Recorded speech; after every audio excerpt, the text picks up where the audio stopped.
Ça fait plusieurs fois que tu déposes ta demande pour venir étudier au Canada ou alors pour venir travailler.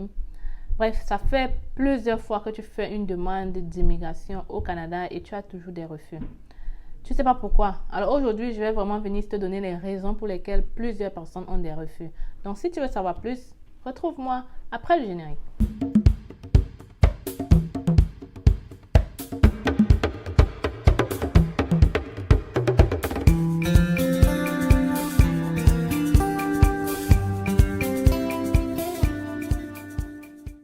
Coucou, je suis très contente de t'accueillir aujourd'hui avec ce nouveau contenu. On va parler toujours de l'immigration canadienne.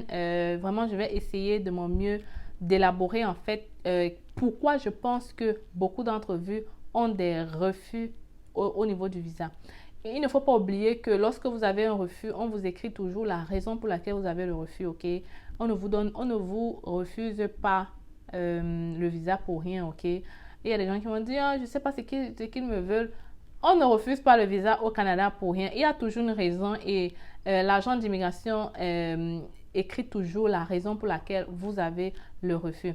Alors, avant d'aller plus en détail, je vais me présenter pour ceux et celles qui ne me connaissent pas. Si tu es nouveau sur la chaîne, c'est facile. Bienvenue, on est très content de t'accueillir, ok? Aujourd'hui, alors je suis Stell Diffac, je me présente, j'ai dit. Alors, je suis Stell Diffac, je suis arrivée au Canada, ça fait déjà 7 ans. Je suis venue comme étudiante. Et aujourd'hui, je suis résidente permanente. J'ai donc créé la chaîne C'est Facile pour te permettre à toi aussi de réaliser ton rêve canadien. Alors, dans la chaîne, on parle de l'immigration au Canada, investissement et entrepreneuriat au Canada. Alors, si ce sont des sujets qui t'intéressent, tu atterris sur la bonne chaîne parce que c'est clairement les sujets dont on parle à longueur de journée dans la chaîne. Alors, j'ai fait plusieurs vidéos pour te montrer les astuces pour avoir des employeurs étant à l'étranger. Et récemment là, je pense qu'hier là, j'ai posté une vidéo super formidable pour te dire comment trouver un employeur au Canada à partir de l'étranger. Je te montre un site formidable où moi-même j'étais... Oh, quand j'y pense, ce site-là, je pense que je vais envoyer ça à tout le monde de ma famille. Tout le monde doit venir au Canada là, très très bientôt. En tout cas, je voulais juste te parler de ça aujourd'hui. Aujourd'hui, on va parler vraiment de pourquoi je pense que vous avez de nombreux refus, ok? Le premier point, ok? Le premier point pour lequel je pense que vous avez des refus, c'est que beaucoup de gens remplissent les documents avec négligence. Qu'est-ce que ça veut dire? Vous savez, les formulaires qu'on vous demande de remplir, ce n'est pas pour rien, ok? Il y a une raison et il faut les remplir de manière très minutieuse. Il faut les remplir dans un endroit calme. Il faut vous assurer que lorsque vous les remplissez, vous avez toute l'attention. Vous êtes concentré là-dessus, ok? Parce qu'il y a parfois sur ces formulaires-là, on écrit clairement qu'est-ce que vous devez faire et beaucoup de gens parfois oublient. Dans les formulaires, on écrit clairement quels sont les documents que vous devez ajouter pour solidifier votre demande. Mais beaucoup de gens parfois ne le font pas. Je ne sais pas si c'est par omission ou c'est parce qu'ils n'ont pas le temps de regarder. Mais vraiment, c'est la principale raison de refus pour beaucoup de gens. La deuxième chose, c'est que les gens mettent des fausses informations. Ok? Ils mettent des fausses informations sans se rendre compte. Ils mettent des fausses informations sur différents formulaires. Qu'est-ce que ça veut dire? On va t'envoyer un formulaire tel, tu vas mettre... Et c'est pas pour rien que ces gens posent souvent les mêmes questions sur plusieurs formulaires. C'est justement pour attraper ceux qui sont en train de jouer ou déjouer. Par exemple, tu vas remplir un formulaire où tu vas dire que tu as 1 an d'expérience. Tu vas écrire un autre où tu vas dire que tu as jusqu'à 2-3 ans. Peut-être tu vas remplir un formulaire où tu vas dire que ta note c'était tel montant. Et tu vas remplir un autre où tu vas dire que c'était tel montant. Non, guys. Ils vont t'attraper à un moment donné, ok? Ils vont t'attraper, ok? Il y a une autre chose aussi, c'est qu'au niveau de l'information sur la famille, par exemple, il y a des gens qui sont venus ici, qui mettent des informations sur la famille, qui ne sont pas ce qu'ils ont. Tu vas voir, il va mettre l'âge de sa soeur, c'est le même âge que, je sais pas moi, il a peut-être le même âge que sa soeur, ils sont nés les années... Bref, il y a souvent des choses, tu es comme... Prenez un peu plus attention à qu'est-ce que vous faites. Prenez un peu plus attention à qu'est-ce que vous écrivez parce que ça vous porte préjudice. Même si c'est qu'aujourd'hui, on vous donne parfois sur les informations de famille, quand tu arrives au Canada, et ça c'est le cas des étudiants, parce que quand vous venez comme étudiant, vous remplissez des formulaires, ok? Et quand vous êtes déjà sur le territoire, vous avez déjà passé 3 ans, on vous redemande de remettre les mêmes informations lorsque vous demandez vos résidences. Vous vous retrouvez à mettre des choses complètement différentes. Pourquoi? Parce que la première fois, c'était peut-être un mensonge. La première fois, vous avez ajouté des choses qui n'étaient pas vraies. Par exemple, tu vas voir quelqu'un qui venait comme étudiant, il a dit qu'il avait 2 frères. Et peut-être quand il arrive ici, comme étudiant, il met qu'il avait un enfant. Et pourtant, quand il faisait la première fois, il avait dit qu'il n'avait pas d'enfant. Bon, oui, ça se peut qu'il est allé accoucher. Je ne sais pas si je prends le bon exemple, mais je ne sais pas si vous suivez ce que je veux dire. Et même si, ok, je vais prendre un exemple. Parce que même le cas de l'enfant, ça peut se justifier dans le sens où tu vas dire que tu ne savais pas. Mais il y a vraiment des cas où c'est injustifiable. Tu n'arrives pas à démontrer pourquoi est-ce que la première fois tu avais dit ça et cette fois-ci tu dis ça. Alors c'est très important. Le gouvernement canadien ne blague pas quand il vous demande de mettre une information. À la fin, on vous demande de signer si les informations que vous avez mises sont vraies. C'est pas pour rien. Alors il ne faut pas blaguer ça. Quand vous remplissez vos documents, faites l'effort, guys, de vraiment vous assurer que le nom que tu as mis là, c'est vraiment le même nom sur ton passeport, ok? Si tu as eu 5 actes de naissance et que tu es en train de t'embrouiller sur tes actes de naissance, on se comprend, non? On se comprend, on connaît de quoi il s'agit. Donc vraiment, il faut faire attention. Tu dois mettre le même nom qui est sur ton passeport. Tu dois mettre la même date de naissance qui est sur ton passeport. Faut pas essayer de faire les choses où tu es en train de te tromper. Peut-être en écrivant, tu ne te rends pas compte que, oh, l'âge j'ai quitté sur mon passeport, c'était l'âge qu'on avait fait depuis. Et puis maintenant, là. Donc vraiment, guys, s'il vous plaît, faites l'effort de mettre les vraies informations et de mettre les mêmes informations que sur ton passeport. Prends toujours référence à ton passeport parce que c'est là-bas ils savent en fait. Donc, c'est en regardant ton passeport qu'ils peuvent savoir si... attendez un peu d'abord parce que mon avis là... Bon, là, ça a de l'allure. Ça a de l'allure. Bon. Guys, j'ai fait ça vite aujourd'hui. En tout cas, c'était le moment rire. Bon, comme je disais, donc, il faut faire très attention à qu'est-ce que vous écrivez, ok? Très attention, ne prenez rien à la légère quand vous remplissez les documents de l'Immigration au Canada, que ce soit en ligne ou que ce soit sur des formulaires. Alors, la deuxième raison pour laquelle beaucoup de gens ont des refus, et ça c'est pour les étudiants, c'est à cause des fonds. Peut-être même pas pour les étudiants, parce que même les travailleurs parfois ont besoin de montrer des fonds. C'est que vous ne montrez pas les fonds suffisants, ok? Quand le gouvernement vous dit, pour venir au Canada en tant qu'étudiant étranger, il vous faut tel montant. Mettez le montant. Ce n'est pas un sujet à discussion. Ne dites pas que, peut-être que si je montre ci, peut-être que si je montre ça. Mettez le montant et allez même plus s'il le faut, ok? Si on vous dit que votre garant financier doit montrer tel document, mettez tous les documents parce que les étudiants ont souvent cette habitude-là de montrer l'argent et de ne pas montrer la provenance de l'argent. Ça ne marche pas, les gars. Ça ne marche pas du tout. Si vous montrez que mon garant a 10 millions, il faut montrer d'où vient cet argent. J'ai déjà fait une vidéo pour vous expliquer les documents pour les garants. Donc, beaucoup de gens oublient ça. Ils montrent juste le relevé et ils oublient de mettre la provenance de l'argent. Et ça, c'est un refus automatique. Tu vas te retrouver à refaire ta demande pour rien, ok? Donc, l'autre chose aussi que les gens ne font pas, c'est qu'ils déposent peut-être lorsque le gouvernement leur écrit ou le gouvernement envoie une lettre ou une correspondance, ils ne voient pas à temps et la date limite passe. Et quand ça passe, c'est terminé.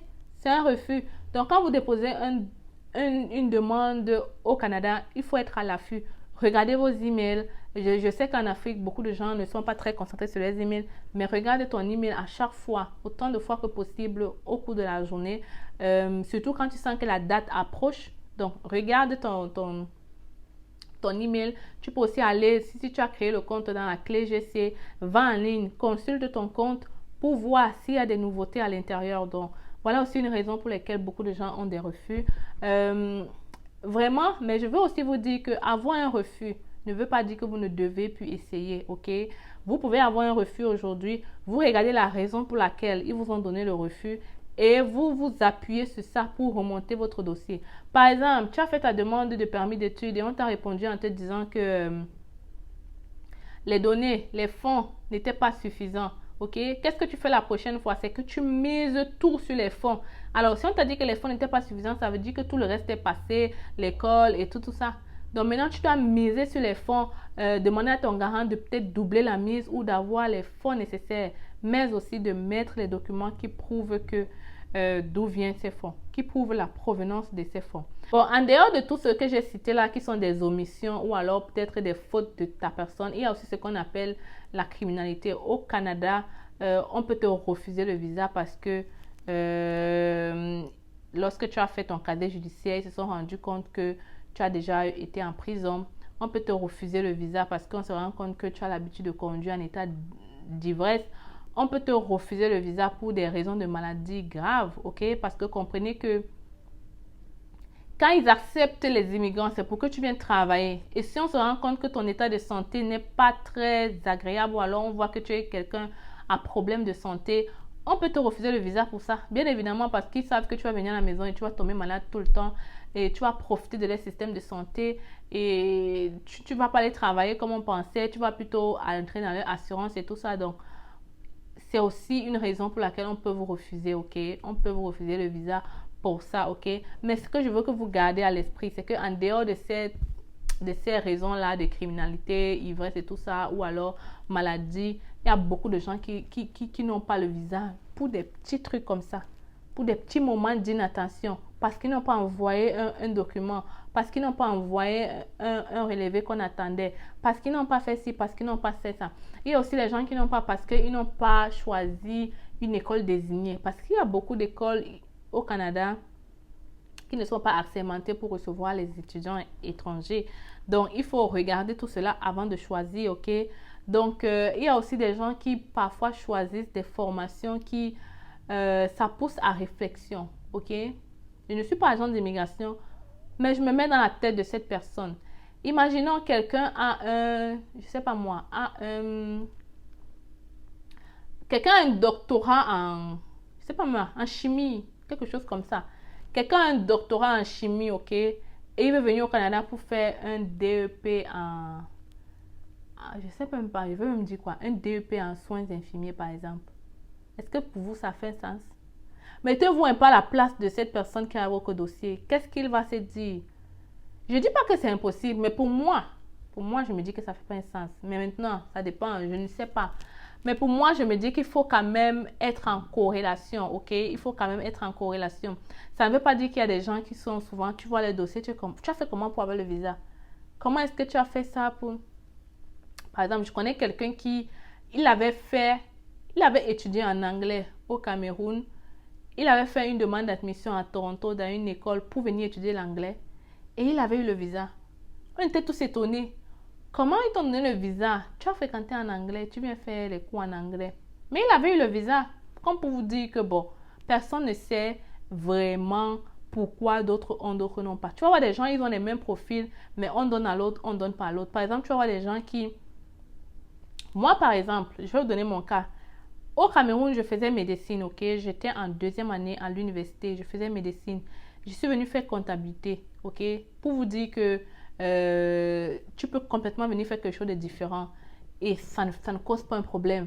Mais tu vas voir une autre personne qui fait ça, on ne lui donne pas. Je ne sais pas pour quelle raison. Peut-être il y a des trucs sur lesquels il se base. I don't know. Mais ce que je veux vous dire, c'est que pour qu'on vous refuse le visa quand même, il faut une raison. Et pour moi, il ne faut pas que la raison vienne de vous, ok? Il ne faut pas que ce soit une omission, il ne faut pas que ce soit parce que vous avez mis des dossiers qu'il ne fallait pas, ou alors il ne faut pas que ce soit parce que vous avez mal rempli quelque chose. Mieux vaut que ce soit pour une raison où on va te dire un truc comme ça, genre. Mais pas une raison pour laquelle on va te dire que vous avez oublié quelque chose. Pour moi, ce serait vraiment stupide, hein? Je me dis... En tout cas, c'était ça. Je voulais juste vous parler de ça. Très rapidement, j'ai pensé à ça. Je me suis dit, il y a beaucoup de gens qui m'ont écrit dernièrement pour me dire, j'ai eu un refus de visa, ici. Est-ce que je dois refaire? Pourquoi? Tout ce que je vais te dire, c'est que si tu as eu un refus de visa, ne te décourage pas. Il y a des gens qui ont essayé la demande de visa pendant 7. Ils ont essayé encore et encore. Il n'y a pas un nombre limite. Tu peux essayer le nombre de fois que tu veux. Donc, tu peux réessayer encore et encore. Si vraiment c'est ton rêve.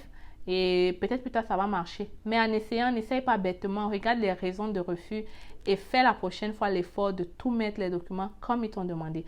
Alors c'était ça l'instant, c'est facile. Je voulais te parler de ça. Si tu as apprécié la vidéo, mets-moi un pouce j'aime.